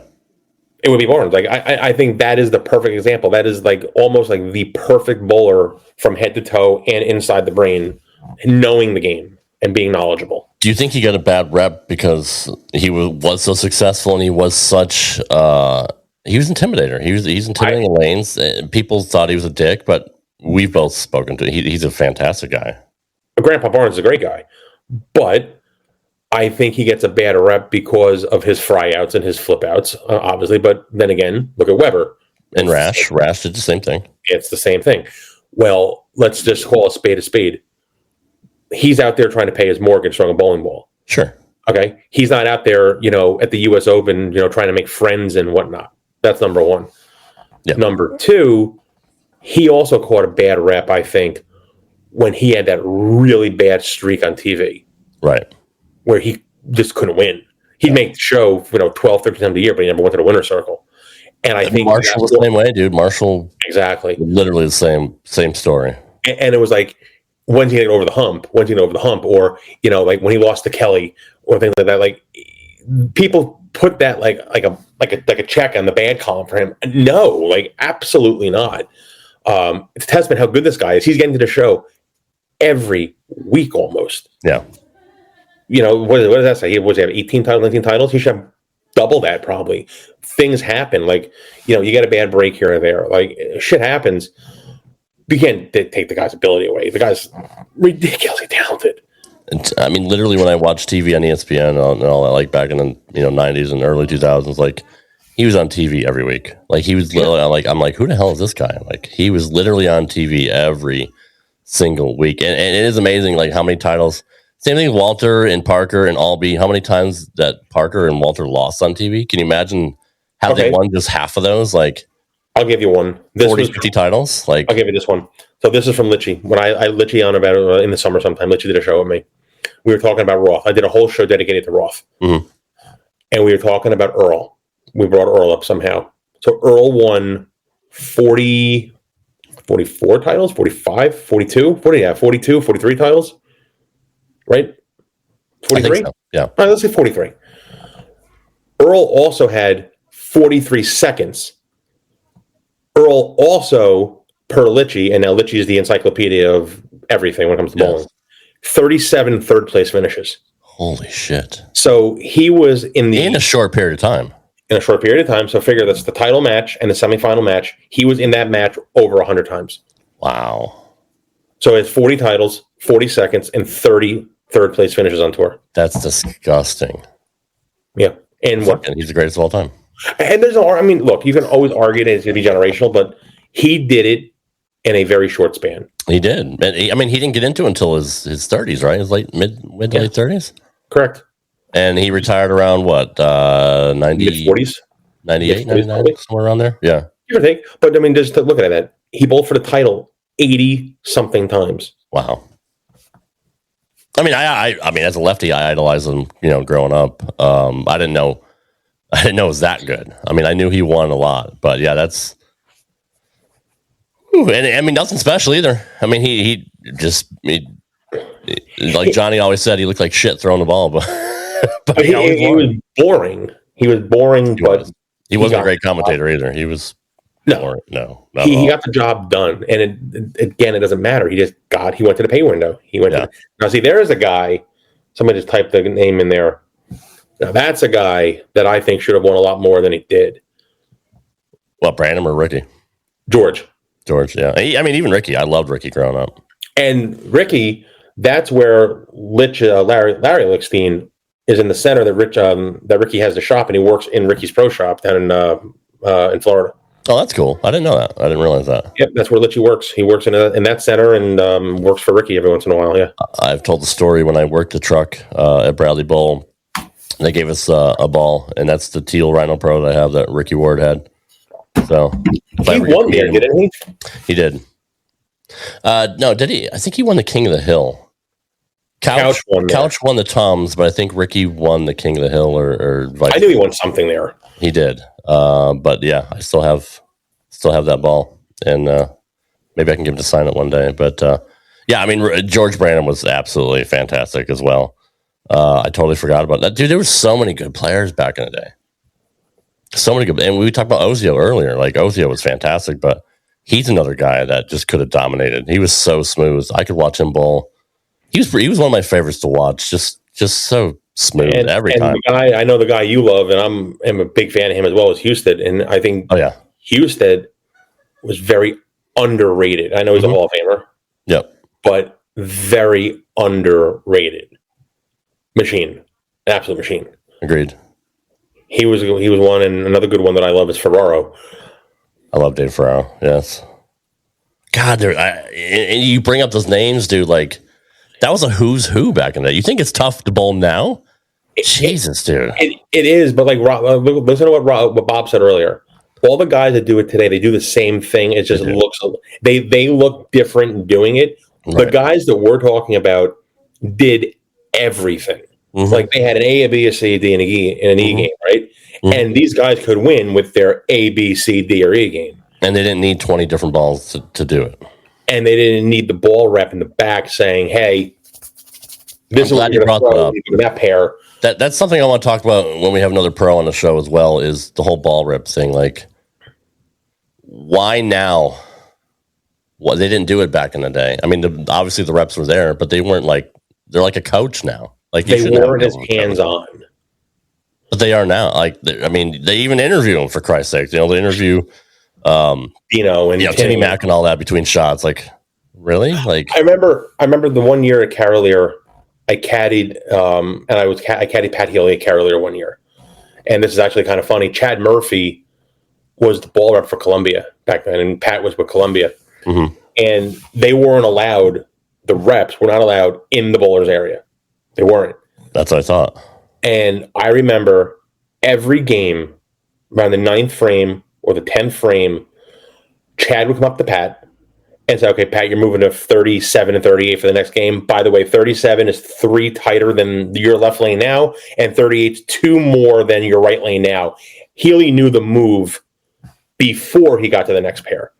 I think all those guys had that. Like, that's what the rep did back then. Right. Or, oh, by the way, this 49 and 50 is snot tight. You're going to throw this when you get to the pair. It's going to be waiting for you. Yeah. Like, but now it's just,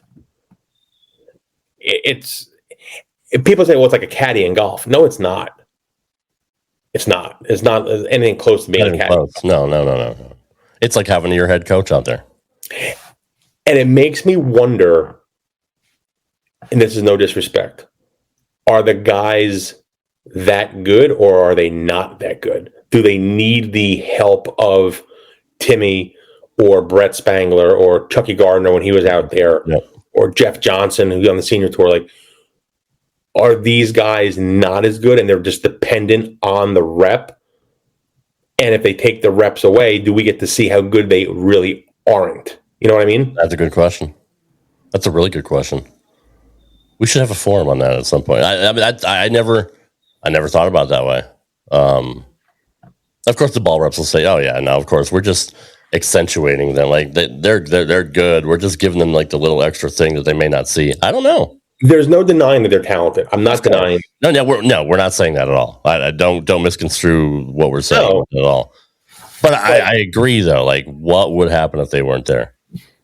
But I mean, you grew up in the era that I did. So Did you ever watch a show on ABC and you ever see Brian Voss running in the back looking for a ball rep? Never. Did you ever see Dave Hewsett looking for a ball rep? Did you ever see like Parker looking for a ball? No, not once. And it's like, you talk about the word crutch. Like Robert used the word crutch when it comes to the urethane stuff, right?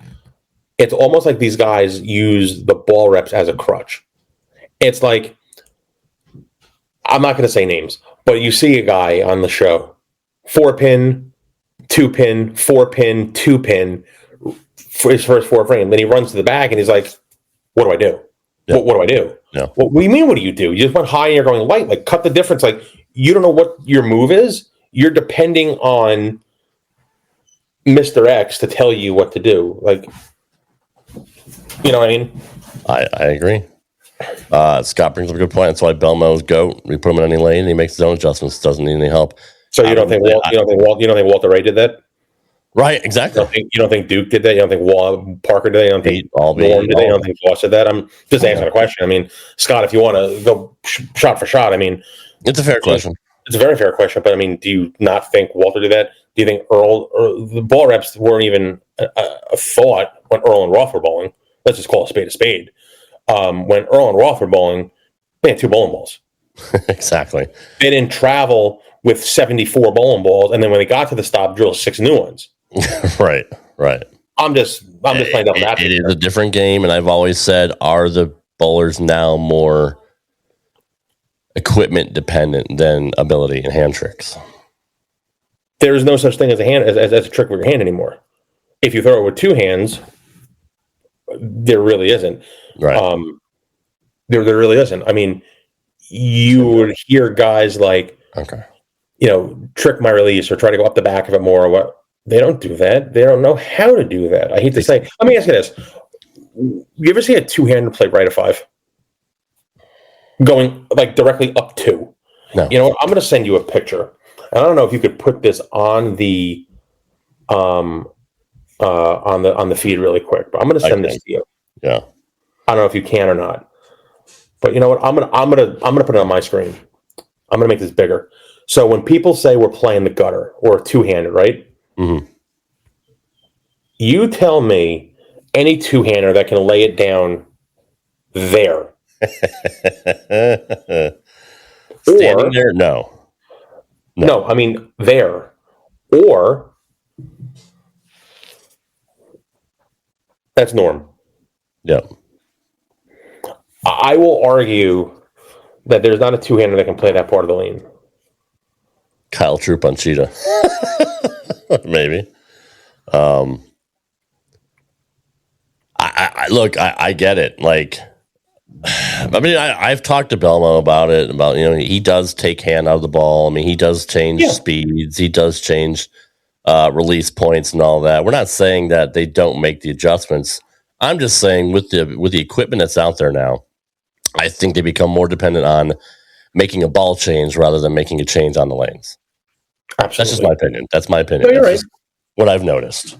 And I mean, there's nothing wrong with that. If you have it, use it, right? I mean, that's why we have, 35 different balls that do, whatever shape and whatever look you want. But Svensson, you know what? I'm trying to read what he said at the other one. Checking over ball. Anyway, Jesper. And by the way, that's tore up. You spelled and used the word in the wrong context of the word tour. It would be T-O-R-E. Tour, T-O-U-R, is like professional tour, like the PBA tour or the professional golfers tour or the tennis tour. You may want to check your grammar. He may be using talk to text. He may be on his phone using. Yeah, sure. I sound like an asshole when I use that. Jesper may be one of the few that actually stands left on the left and plays up like one. I mean, like, would you agree that that's kind of where he lives? Kind of, sort of. I mean, right of five. And I ask people this on my show all the time. Well, who's the best right of five? And the answer is Dave Ozio. Yeah. And then it's Norm. There's other guys. I'll give you another name that see how well you know your PBA history. Malacosta. Yep. From the 80s. And everybody says playing 2-1-2. Nobody was better than that guy. A two-hander can't play 1-2 because of the cradle. You can't do it. It's true. It's true. Physically, you can't play up. You can't play up two. How are you doing it? If you have to go right to left, right to left, how is a two-hander doing that? Norm Duke can do it. Dave Ozio can do it. Yeah. Walter Ray can do it. Schlegel can do it. I mean, I said Ernie popped in. Schlegel played gutter. How are you doing it? And it was funny too when I talked to Litchie. Litchie said, Roth couldn't play right of five. Mm-hmm. He couldn't. He couldn't play right of five. He didn't have to. Interesting though. It is interesting. There's a lot of good topics we can get into at this. Oh God, yeah. I got to get to bed, brother. I feel like shit, but I appreciate you being here another week. I'm not sure what we got going on next week, but as long as you're willing and able, I enjoy having you on the show. I will help the cause. As long as you need me to help the cause, I'll help the cause. And hopefully Ocho comes back. I do miss Dr. Interrupto. And you know what's funny? As we were doing your intro, I had a box next to me, and I found this for the good doctor. Why do you have one of those? I went to Pittsburgh, and there was a gift shop in the airport. So I have a souvenir. I mean, I'm in Pittsburgh. I have a travel towel, and it goes back into the box where it was buried. And I don't know that thing. So I took it out, and hopefully the good doctor is well. And he did not treat me while I was in the hospital in my condition. The fine doctor. No, you probably wouldn't be here if he did. So no, I probably wouldn't be here. You're correct. Yeah. I'd probably be in the box somewhere. I appreciate you, Rockaholic. We had a lot of new names here in our chat tonight too, so I appreciate y'all hanging out. We're still 20 strong here on YouTube. So Fire Tomlin, dude, you ain't lying about that. Like we were talking her off air. I don't know how Tomlin still has a job. They haven't done Mike shit. Tomlin may be the new coach of the New York Football Giants next year. Christ. Why would you go from one dumpster fire to another? Because he has the quarterback if he goes to the Giants. You got to give Tomlin credit though. What's he there? 15, 16 years, never had a losing season. Maybe. I mean, yes, he hasn't won a playoff game since Obama was the president. Do you realize that? No, he has not won a playoff game since Alex Smith played for the Chiefs. So that was easily over 12 years ago? Yeah, I mean, a lot of that is with Tom Brady. So, I mean, it is what it is. I mean, he ran up against, one of the greatest quarterbacks of all time, and understandable. But I mean, I think Tomlin's time in Pittsburgh is near over, and I agree. He looks miserable too, but I mean, he's always looked that way. I don't know if it's just and I think Aaron Rodgers. I love Rodgers. I do. I do too. I think Rodgers has also shown his age. Yeah. The past. I mean, he's still, dude. You see him scramble and throw. He's still got it. He took a beating Sunday, but there was the one game. I think it was the third. They played on a Thursday. I think they played the Bengals. I think it was the Bengals. He looked terrible. He looked old. He looked like he should be doing commentary somewhere. He looked terrible. I think he's overstayed his welcome. This is gonna be his last year. Yeah, I can't argue with that. What's he, 43, 44? Something like that. Yeah. Yeah. I mean, Brady. He's not Brady. Hate to say he's not Brady. He doesn't have the regimen that Brady. No. Brady gave his life to football. That's literally he gave up his marriage, he gave up everything for football. And Rodgers he's a weird dude too. Yes. He is a quirky guy. Like those retreats and the tunnels and the whatever's like. That's a good one. He's aged 5 years. You know what, Chuck? That's what being in New York did that to him. You know why he's aged 5 years and 8 weeks? Because he doesn't drink Starbucks in the morning. Ah, is that what it is? He doesn't drink his Starbucks. You know, I'm going to end with this. Conservative for Starbucks, or is he too conservative for Starbucks? Or he's like one of those weird, like I only drink and eat like natural greens and all that stuff. But Chuck put up a picture of Weber the other day. And I was the first one to comment. I said, it looks like that was Pete and his Dunkin' Donut days. Like now Pete's very bougie with a Starbucks every morning. And very bougie, yeah. Very bougie. I wouldn't expect it out of him. No. Dude, Pete now on social media is the gift that keeps on giving, like the Jelly of the Month Club. He's just so good. I would love if they would have had social media when he was on tour, not in the 90s, but in the 80s. Those guys. When Pete, you can say that about wrestlers too. Like, can you imagine if Macho Man had Twitter? How many fights would you see him and Haku like posting like in Waffle House? And you just like bring up Bobby the Brain Heenan out of the grave and just get him a Twitter feed. Oh man, yeah. You think Cornette's bad? Yeah, I agree. But yeah, Pete back in the day, if he. Pete back in the day, Norm back in the day. I mean, Walter's active on social media, but Pete is he's very active now on social media. I love it. Savvy. Actually, Chuck is the one helped me get Pete on the show. Pete, he's with his grandkids on Wednesdays. He bowls on Tuesdays or Thursdays. We're going to try to get him on. He wants to be on the show, but if you need help, I can do that too. So. Okay, yeah, we just need to find a day that works for him. See, I wouldn't even. This is how I would present it to Pete, right? He would be in Facebook jail every week. Yeah, no, he would be. He absolutely would be. This is how I present it to Pete. Pete, listen, we want to do 25% of the show we'll talk about bowling. The other 75% we'll talk about wrestling. Pete's a wrestling fan too. He's a huge wrestling fan. No shit. Huge wrestling fan. I agree. Well, yeah, him and Tapper that said he wants to come back and talk wrestling. Patrick Dombrowski's a wrestling fan. I didn't know that about Dombrowski. Yeah, he's a huge wrestling fan. Yeah, current still. He watches currently too. Yeah, we should do a whole wrestling show. Yeah, Pat, we're just talking. We're going to try to get PDW on the show. He said he would do it. He said he would love to do it. We just got to figure out a day that works, but we'll work on that in the next couple of weeks. I fly by the seat of my pants. I literally don't book guests ahead. It's usually 2 days before we go on air. I'm like, hey, you want to do the show? Sure. Okay, fine. That's just the way I've done it for the last 4 years. I don't know. I'm not one of those guys that plan shit out because I don't even know if I'm going to make it here tomorrow. Fuck, I could have a heart attack. Yeah, same thing. I mean, I thought the same thing. I book guests and they haven't shown up. If I book too far in advance, something comes up, they don't show up. Forget about it sometimes. Exactly. So I stopped doing that. But anyway, Mike, I appreciate you, brother, as always. Anytime, my man. Very good show tonight with Maximum Bob. Such a good guy. He's my dude. I'm jealous that you've got to hang out with him as much as you have. He stayed at my house. Yeah, I know. That's he's a good dude. He is a good dude. But all right, guys, we appreciate you hanging out here. We're still 20 strong in the chat, even after Max left. So appreciate all of our. Those 20 people are pathetic to listen to us talk for a half an hour. They really have no lives. I'm not. Great. You just lost half our audience. Good job. Yeah, but I'm brutally honest. I hate to say Brown said it was the best show we ever had without Dr. Interrupto. I saw him post that earlier. So now we do wish the good doctor well. Hopefully, absolutely, he's got a lot going on. I feel bad for him. But and it's the holidays. It's the holidays, so holiday season. It is. Yeah, I feel like shit. Anyway, good night, everybody. Hey, we'll see you next week. Again, we appreciate all your support. Everybody hang out here in the chat. And join us back next time. Another edition of Straight Up 5 right here on Rad Rob Radio Network. Good night, everybody. Thanks for listening to this edition of Straight Up 5.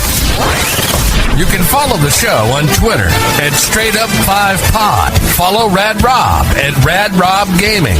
And follow Dr. Ocho at the Dr. Ocho. Got a question? Send your questions to straightup5podcast@gmail.com. We'll see you next time for another edition of Straight Up 5. Right here on the Rad Rob